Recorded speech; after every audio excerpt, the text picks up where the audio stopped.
Generating leads is only the first step. Now it's time to turn those subscribers into loyal buyers.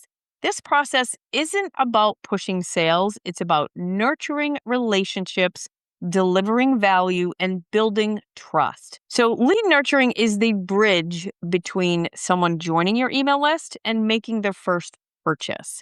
It's your opportunity to build trust, show your expertise and credibility through consistent, valuable communication. It helps deepen that relationship by engaging with your audience authentically, making them feel seen and valued, and then positioning yourself as the solution. Help your leads see how your offer solves their problem or fulfills their need.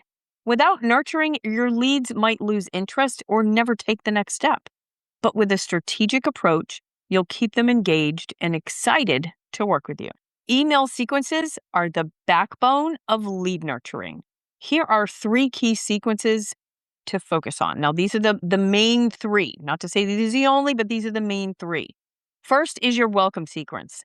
This is your first impression your leads have of you, so make it count.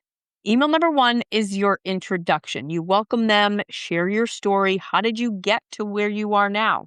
Highlight the value of being on your list. Like, why should they care? Why should they stay on your list? For example, you can offer, basically, I do this in most of my emails, typically the first or second email that anybody gets from me. Reply to this email and let me know your biggest challenge when it comes to blank right now, okay? Just ask for something. If you ask them to reply, they read the email. Typically, the very first email, especially if you offer a freebie, the delivery of the freebie is where you want to say, hey, reply, got it, so I know you got my email and you'll receive all my future emails. When someone engages back with your email most likely won't go to spam any future emails, okay? Then email number 2 of your welcome sequence should deliver straight up value, okay? Share a quick tip, a resource, or insight related to your niche. And you want to include a subtle teaser about your paid offer. You're not going to give them all the goods yet. You're not going to tell them all about it yet. Just going to give them a little bit of a teaser, all right? And then email number 3 is going to build that trust with them. You want to share a testimonial, a case study, or maybe even a success story. So, for example, you could say, click here to read more stories from people just like you. And that'll get them to click on a link in your email. And again, they're engaging, they're clicking, right? And then the next type of sequence is a nurture sequence, all right? After the welcome email sequence, you want to keep your audience engaged with value-packed emails. You want to share educational content like blog posts, videos, or checklists. You want to use storytelling by highlighting your expertise and connect emotionally with them. You want to invite engagement by asking questions or encouraging replies. So here's an example. What's your biggest goal for the next 30 days? Hit reply and let me know. Now, in my opinion, asking somebody what their goals are for the next 30 days, I would probably do the whole, what are you struggling with the most? Or when it comes to blank and blank, which one do you prefer kind of thing? Like kind of ask a very easy to answer question. And then, of course, your last sequence is your sales sequence. When you're ready to promote an offer, use a dedicated sales sequence. So email number 1, you're going to introduce your offer. You're going to highlight the problem your product solves. Don't talk about the benefits of it yet. You want to talk about the problem it solves. Then you want to actually share the transformation your audience can expect. So again, you hear that word again, transformation. Highlight the problem your product solves, and then what is the transformation they're going to expect. So for example, you could say something like, learn more about, put your course name here, click, right? So they can click there. Email number 2, you're going to overcome objections. This is typically your sales sequence. This is going to follow this. You can have some additional ones in there, okay? But these are the 3 main emails in the sales sequence: introducing your offer, overcoming objections, and then creating urgency. So overcoming objections, you want to address common concerns like the price, the time commitment, or your results. So if somebody's like, well, I don't have enough money, you want to tell them that they can't afford not to buy your course. You see what I'm saying? And then use testimonials or frequently asked questions to build that confidence with them. And then you want to create urgency or use scarcity or time-sensitive offers to encourage action. Please don't use fake scarcity. People will smell it a mile away and you'll lose that trust that you built with them. So don't say, hey, the price goes up in 30 days and then you don't set the price up. If you say the price is going to go up, put the price up. Okay. So, for example, doors close in 24 hours. Don't miss your chance to join. If the doors close, the doors got to close. Not to say the doors can't open back up, but the doors need to close. Okay. So if it's not going to close, don't say it. All right. And then the next thing you want to do is you want to build rapport. All right. So you want to nurture your leads effectively, you need to connect authentically. And here's how. Share your story. Let your audience know the real you.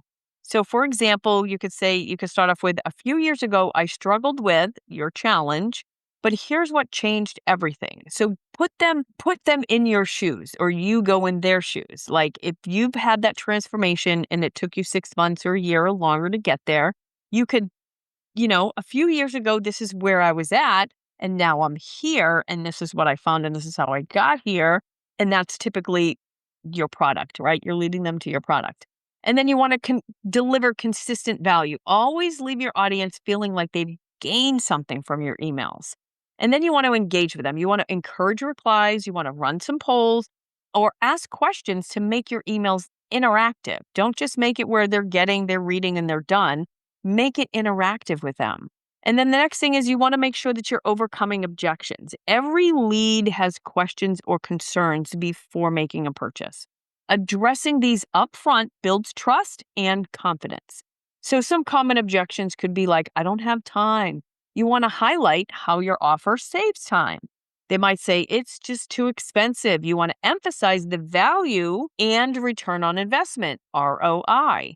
All right. And then they might be thinking, will this work for me? You want to share testimonials or case studies from similar customers. So here's some example email copy, all right? Worried about finding the time? Your course name is designed, like AI Course Mastery, is designed to fit into your busy schedule with short, actionable lessons. Okay. So here are some pro tips for lead nurturing success. You want to be consistent. So email your list regularly to stay on top of mind. If it's only once a week, make sure it's once a week. But if you forget to email them, I promise you, they will forget all about you. You want to use personalization. So include their name. You don't want to say, hey, y'all. You want it to be talking to one person, all right? Build trust. Include your subscriber's name and tailor content to their preferences, all right? And this is where list segmentation may come in, where you might want to segment people if it's savings versus budgeting, right? So you want to segment your list. These people are interested in saving their money, whereas these people are interested in budgeting their money. I'm just giving some examples, right? These people are interested in investing their money versus saving their money. Okay. So you can segment your list so that you can be more personalized with your emails per segment. All right. Then you want to focus on value first. Build trust by giving before asking for a sale. You always want to give before you get. And then you want to test your strategy. Experiment with subject lines, calls to action, and email frequency to optimize results. So you may start doing your newsletter, let's say on Monday, and you may find you have like a 2% open rate. Okay.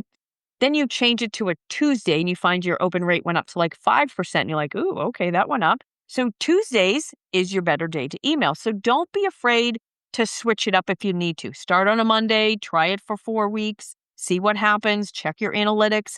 And then if it's really low, or you just want to try a Tuesday or a Wednesday or a Thursday, Friday, give it a try and see if it works. Okay. And then you want to make sure you're keeping it conversational, right? Write your emails as if you're speaking directly to a friend. All right. Don't make it all professional. And you kind of want to make sure that whatever your personality is, it's showing up in your emails.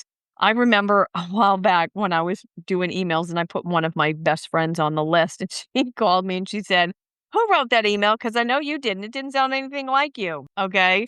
So a lot of times your friends or your family can be like, you don't talk like that. So it might be nice to put somebody on there that'll give you that honest feedback so you can make sure that your personality and your true self is coming out in your emails. So Lady Warrior, nurturing your emails is about building relationships that last. By showing up with value, authenticity, and a clear path to your offer, you're going to transform your subscribers into buyers who trust and appreciate your brand.